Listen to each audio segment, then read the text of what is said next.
7वें चरण के अभ्यर्थी इस बार बजट सत्र शुरू होने से पहले बड़ा जन आंदोलन करने जा रहे हैं। बड़ा जन आंदोलन इसलिए क्योंकि 24 फरवरी को अगर कैबिनेट में की बैठक में शिक्षा मंत्री अगर इन लोगों की नौकरी पर बहाली पर मुहर नहीं लगाते हैं तो 27 फरवरी को चंपारण से राजभवन तक मार्च किया जाएगा। ऐसे में जो शिक्षक अभ्यर्थी हैं ये दो खेमे में बढ़ते नज़र आ रहे हैं। हम इनसे बात करते हैं कि जो शिक्षक अभ्यर्थी हैं वो लोग के साथ क्या आप लोग 27 तारीख को जो पैदल मार्च किया जाएगा चंपारण से, उसमें क्या आपकी सहभागिता रहेगी? देखिए, सबसे पहले तो मैं आपको बता देता हूँ, मैं STT 19 अभ्यर्थी हूँ, मेरा नाम आशीष है। और देखिए, ये जो चंपारण से यात्रा शुरू कर रहे हैं, बिल्कुल हम लोग का नोटिफिकेशन मांग करने के लिए कि हम लोग को प्रदर्शन करना चाहिए, आंदोलन करना चाहिए और सरकार के समक्ष लगातार मांग हम लोग को रखना चाहिए। लेकिन सबसे मेन है कि चंपारण से जो यात्रा शुरू होगा तो ये जितने भी अभ्यर्थी 80,402 या आर्थिक वहन करने में सक्षम नहीं है, वहाँ से जो यात्रा शुरू करेंगे बीच में कोई बीमार पड़ सकते हैं, कोई महिला अभ्यर्थी, कोई पुरुष अभ्यर्थी बीमार पड़ सकते हैं, बहुत तरह की समस्याएं हो सकती है। इसलिए हम लोग सभी निर्णय लिए हैं कि हम लोग उस यात्रा का समर्थन नहीं कर सकते हैं, क्योंकि आप वहाँ से यात्रा करें, शासन प्रशासन के लोग पटना में बैठते हैं, शिक्षा मंत्री जी पटना में बैठते हैं, मुख्यमंत्री जी पटना में है, सचिवालय में आपके अधिकारी शिक्षा विभाग के सभी आपसे मिल रहे हैं, तो वहाँ से आंदोलन करने का कोई मतलब नहीं है। तमाम हमारे जितना भी मीडिया है सभी पटना में रहते हैं, तो उन लोगों को भी परेशानी होगी और यहाँ से हम लोग को आंदोलन करना चाहिए और हम लोग यहीं से करेंगे, वहाँ से करने का कोई औचित्य नहीं है। और हम लोग सिर्फ 30,675 का बात नहीं करते हैं, हम लोग STT 19 80,402 जितने उत्तीर्ण हुए हैं और 12 मार्च 2021 को जो उस समय के जो शिक्षा मंत्री थे माननीय विजय कुमार चौधरी जी कहते सबकी नौकरी पक्की है, जितने अभ्यर्थी उत्तीर्ण हैं, तो हम लोग सबकी नौकरी पक्की का मांग करते हैं। 80,402 का नौकरी पक्की हो इसका मांग करते हैं। और शिक्षा मंत्री जी से हमारा आग्रह है, विषय बार कोटि बार आप अविलंब से रिक्ति घोषित करिए,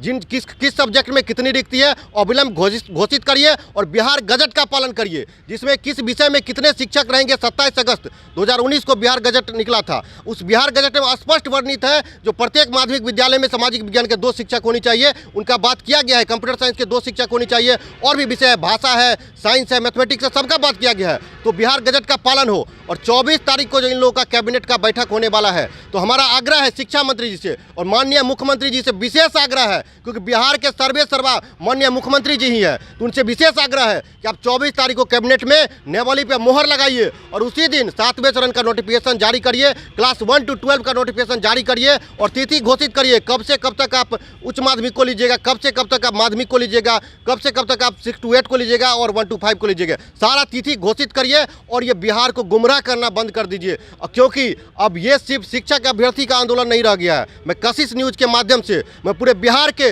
जनता को ये संदेश दे रहा हूँ कि ये सिर्फ शिक्षक अभ्यर्थी का मुद्दा अब नहीं रह गया है। ये बिहार की जो बेटियां हैं जो स्कूल में पढ़ती है, माध्यमिक विद्यालय में, उच्च माध्यमिक विद्यालय में, वह पटना की सड़कों पे आ गई है। यानी कि ये पटना की राजधानी का खबर हम आपको बता रहे हैं। कल का खबर है जो नाला रोड, पटना का नाला रोड और वहाँ पे कदम कुआं और नाला रोड को जाम कर दिया गया वहाँ बच्चियों के द्वारा। अब समझ लीजिए विद्यालय में शिक्षक नहीं है। और ये सिर्फ पटना का बात नहीं है, जब राजधानी का ये स्थिति है तो गांव का क्या हाल होगा ये समझ सकते हैं। किसी छोटे शहर का क्या स्थिति होगा विद्यालय का, वहाँ समझ लीजिए क्या स्थिति हो सकती है। पटना में इतना मीडिया है तो इस चीज़ को उठाया, लेकिन गाँव में भी यही स्थिति है और इससे भी बदतर स्थिति है। तो हमारा मांग है, बिहार की जनता से भी आग्रह है कि ये आप भी खड़ा होइए। अगर आपको किसी प्रकार की समस्या होती है तो आप सड़क जाम करते हैं और सरकार के विरोध में नारेबाजी करते हैं, कोई नेता आपके यहाँ आते हैं तो उसके फेवर में आप जिंदाबाद मुर्दाबाद का नारा लगाते हैं। लेकिन ये शिक्षा है, शिक्षा को लेकर के आप सड़क पे उतरिए, अपने बच्चों के साथ सड़क पे उतरिए। सिर्फ ये शिक्षा के अभ्यर्थियों की बात नहीं है, बिहार को संवारने की बात है। ये लोग बिहार को शर्मसार कर दिया है। वर्तमान सरकार जो है बिहार को एकदम समझ लीजिए बदनाम करके रख। अभी किसी विद्यालय में शिक्षक नहीं है और इनका जितना भी उत्क्रमित माध्यमिक विद्यालय है, उत्क्रमित उच्च माध्यमिक है, खुद मुख्यमंत्री जी और खुद शिक्षा मंत्री और शिक्षा विभाग का प्रमुख सचिव कहते हैं कि हमारे विद्यालय में शिक्षक नहीं है, शिक्षकों की नियुक्ति अविलंब हमको करनी पड़ेगी, आप लोग हड़बड़ाइए नहीं। लेकिन ये लाइन कब से कर रहे हैं? 2021 से, ये 2023 आ गया है। शिक्षा मंत्री जी, आपके जो घर के जो बच्चे होंगे, तेजस्वी जी आपके जो बच्चे होंगे, क्या आप एक दिन भी बिना शिक्षक के पढ़ सकते हैं? नहीं पढ़ सकते हैं। क्या आप गरीब का उस सरकारी विद्यालय में पढ़ाइएगा? नहीं पढ़ाइएगा। तो आप लोगों को बिहार के गरीब जनता से मतलब नहीं है, सिर्फ आप लोग दिखावा करते हैं, नौटंकी करने का काम करते हैं। सच में बिहार का चिंता है तो स्कूल में शिक्षकों की नियुक्ति करिए, तभी जाकर के बिहार आगे बढ़ेगा और बिहार का विकास होगा। और इन लोगों को देखिए सिर्फ राजनीति करते, शिक्षा नहीं देना चाहते। जो बच्चा जब शिक्षित हो जाएगा तो अपने अधिकार के लिए सड़क पे आएगा। अभी हम शिक्षित हैं तभी जाकर के हम यहाँ पे अधिकार के लिए लड़ रहे हैं। हमारा क्या अधिकार है? ये बताइए कि जैसे 80,000 सातवें चरण के अभ्यर्थी हैं, तो इसमें 30,000 और 50,000 का जो खेमा अलग अलग बंटता दिख रहा है, ऐसे में क्या जो सत्याग्रह की बात कही जा रही है, चंपारण से जो निकाला जाएगा पद यात्रा, तो सफल हो पाएगा? क्योंकि आप लोग तो 2 खेमे में बंटते नजर आ रहे हैं। बिल्कुल, देखिए अगर यूनिटी के साथ लड़ा जाएगा तब बिल्कुल सफल होगा, लेकिन 2 खेमे में बट के लड़ेंगे तो सफल नहीं होगा।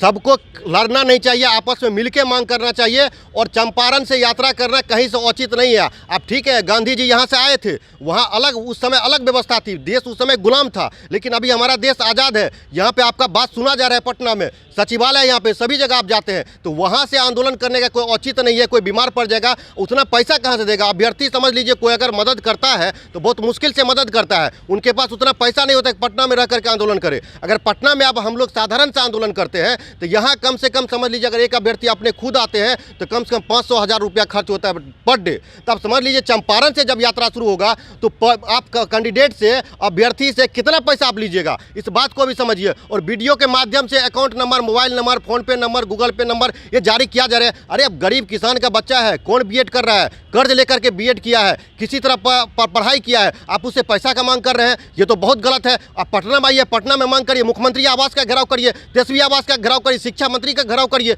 ये करना चाहिए। क्या लग रहा है आपको कि ये आंदोलन के बहाने पैसे उगाही की बात हो रही है? बिल्कुल, ये आंदोलन के बहाने नहीं। जब आप पैसा उगाही का बात किए तो हम आपको बता देते हैं, जब 12 मार्च को रिजल्ट आया था तो सभी 6 महीना 4 महीना कोई दिक्कत नहीं था, किसी को कोई मेरिट नॉट इन मेरिट नहीं था, किसी को पता नहीं था जब मेरिट में है कि नॉट इन मेरिट में, ये कोई बात ही नहीं था इस तरह का। लेकिन 21 जून को जब रिवाइज किया गया था, 2 भाग में बांटा गया था, मेरिट नॉट इन मेरिट, तो ये जब आया तो बहुत बड़ा गैंग बाहर आया। और वो गैंग था, एक था केस वाला गैंग, जो हाईकोर्ट में कहा जो हम तुमको नौकरी दिला देंगे, और जबकि शिक्षा मंत्री जो स्पष्ट कह दिया पात्रता परीक्षा है। और ये सिर्फ हम नहीं कर रहे हैं, ये लोग 3 केस किए, हाईकोर्ट, पटना हाईकोर्ट गए, और पटना हाईकोर्ट में स्पष्ट रूप से कहा गया कि ये एक पात्रता परीक्षा, ये हम नहीं, जज साहब खुद बोल रहे हैं। इनके जो एडवोकेट थे कहे जो एसटीटी का फुल फॉर्म क्या होता है, तो खुद उनके वकील साहब बोल रहे हैं, जो senior secondary teacher eligibility test स्पष्ट कह रहा है जो एक पात्रता परीक्षा है। जब ये पात्रता परीक्षा है, हाईकोर्ट की तरफ से कह दिया गया, हाईकोर्ट का डिसीजन सर्वमान्य होता है, सरकार भी उस डिसीजन को मानती है, तो आप क्यों अभ्यर्थी को गुमराह कर रहे हैं और कह रहे थे हम नौकरी दिला देंगे,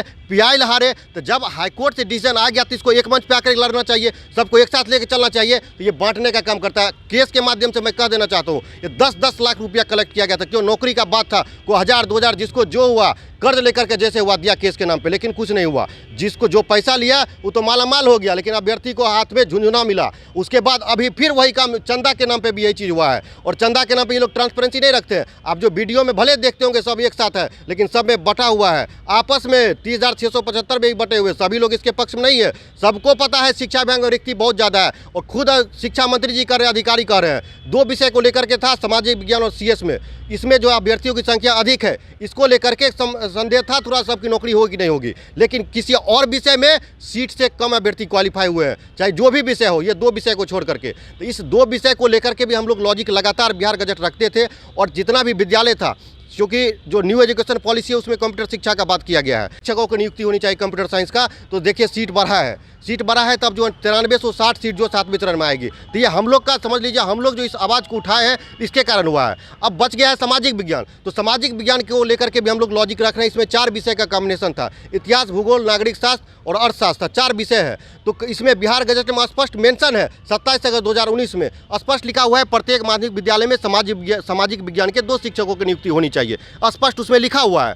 तो हम लोग का मांग है जो कि आप बिहार गजट को फॉलो करिए। शिक्षा मंत्री जी से हम लोग मिले हैं आवास पे, और उनको दिखाई ये चीज़, वो बोले कि नहीं आपका मांग जायज़ है, आपके अकॉर्डिंग प्रत्येक माध्यमिक विद्यालय में सामाजिक विज्ञान के 2 शिक्षक होने चाहिए। हम बोले जी सर यही होना चाहिए। तो बिल्कुल इसके हिसाब से जो है 18-20 हज़ार हो रहा है आपका। हम जी सर, तो बोले ठीक है, तो इस चीज़ को हम लोग कंसीडर करेंगे। और अब उनके जो पीए थे बोले इसका लेटर तैयार करो, इसका पूरा तैयार करके शिक्षा विभाग में भेजो। आशीष जी, आंदोलन वो लोग भी कर रहे हैं, आंदोलन आप लोग भी करेंगे।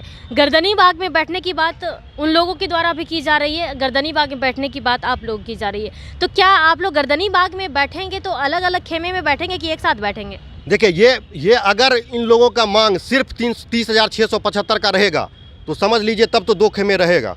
अगर 80,402 का बात किया जाएगा और नोटिफिकेशन 7 चरण नोटिफिकेशन का मांग किया जाएगा। 1 to 12 नोटिफिकेशन का मांग करेंगे तो हम लोग साथ रहेंगे, अन्यथा साथ नहीं रहेंगे। 2-3 मुद्दा है जिसको लेकर के अगर हमारी मुद्दा आपके चैनल के माध्यम से अगर अभ्यर्थी सुनेंगे तो हमारा 2-3 मांग है। पहला मांग है कि आप 7 चरण नोटिफिकेशन का मांग करिए, जो 7 फेज का नोटिफिकेशन है क्लास 1 to 12 ये मांग करिए। बिहार गजट 27 अगस्त 2019 है, इसका पालन करने का मांग करिए, जो इसमें प्रत्येक माध्यमिक विद्यालय में सामाजिक विज्ञान के 2 शिक्षक की बात की गई है, कंप्यूटर साइंस के 2 शिक्षक की बात की गई है। बिहार गजट का पालन हो, कोई भी सब्जेक्ट में दिक्कत नहीं, ये सभी अभ्यर्थी को पता है, किसी विषय में दिक्कत नहीं है, 2 विषय में दिक्कत है। तीसरा है सीट बढ़ा के सबकी नौकरी होनी चाहिए। और 12 मार्च 2021 को शिक्षा मंत्री जी विजय कुमार चौधरी जी कहे थे जो जितने अभ्यर्थी क्वालिफाई सबकी नौकरी पक्की है। ये सभी अगर इस तरह का मांग रखते हैं तो हम लोग साथ लड़ेंगे, साथ मिलकर लड़ेंगे। किसी से किसी प्रकार का ईर्ष्या द्वेष दुश्मनी नहीं है। हम लोग शिक्षक के अभ्यर्थी है और पढ़ाने का काम करेंगे, किसी प्रकार का दिक्कत नहीं है। लेकिन आप जेन्युइन मांग के सही मांग के साथ आइएगा। लेकिन आप चंपारण से यात्रा करिएगा, ये इलॉजिकल है। आप किसी से भी पूछिएगा, ये कोई लॉजिक नहीं इसमें। और कहीं न कहीं हमको जो मैसेज मिला है आप लोग को फंडिंग भी कहीं और से किया जा रहा है, तो ये काफ़ी गलत है। हम लोग पॉलिटिकल पार्टी नहीं, हम लोग शिक्षक के अभ्यर्थी है। हम लोग का मांग सरकार से है और सरकार के समक्ष लगातार मांग करेंगे, चाहे एक बार में नहीं सुने 10 बार में सुनेंगे, लेकिन मांग सरकार से होगी। तो सरकार के पास हम लोग को मांग रखना है, आपस में नहीं लड़ना चाहिए, मिलकर लड़ाई लड़नी चाहिए, बंटना नहीं चाहिए। तो आप देखिए कि किस तरह से हम लगातार 7th फेज के जो अभ्यर्थी हैं उनका आवाज़ हम उठा रहे हैं, लेकिन जिस तरह से बातें सामने आ रही थी कि 27 फरवरी को जो बड़ा जन सैलाब होगा और पदयात्रा होकर के राजभवन तक पहुंचेगा, ऐसे में शिक्षक अभ्यर्थी अब 2 खेमे में बढ़ते नजर आ रहे हैं। दूसरी बात यह भी है कि ये लोग बता रहे हैं कि अगर मिलजुल कर लड़ाई लड़ी जाएगी शिक्षा विभाग के लिए तो हम लोग साथ रहेंगे, लेकिन अगर 2 खेमे में बढ़ते यानी कि 30,000 और 50,000 की बात सामने आ रही है, तो जैसे गर्दनी बाग में भी अगर ये लोग धरना स्थल पर बैठेंगे तो 2 खेमे में बढ़ते हुए नजर आएंगे। अब देखना ये होगा कि ये जन आंदोलन जिसे जन सैलाब की बात कही जा रही है वो कितना सफल होता है। फिलहाल के लिए इतना ही, बने रहे कशिश न्यूज़ के साथ। पटना से अंकिता सिंह की रिपोर्ट।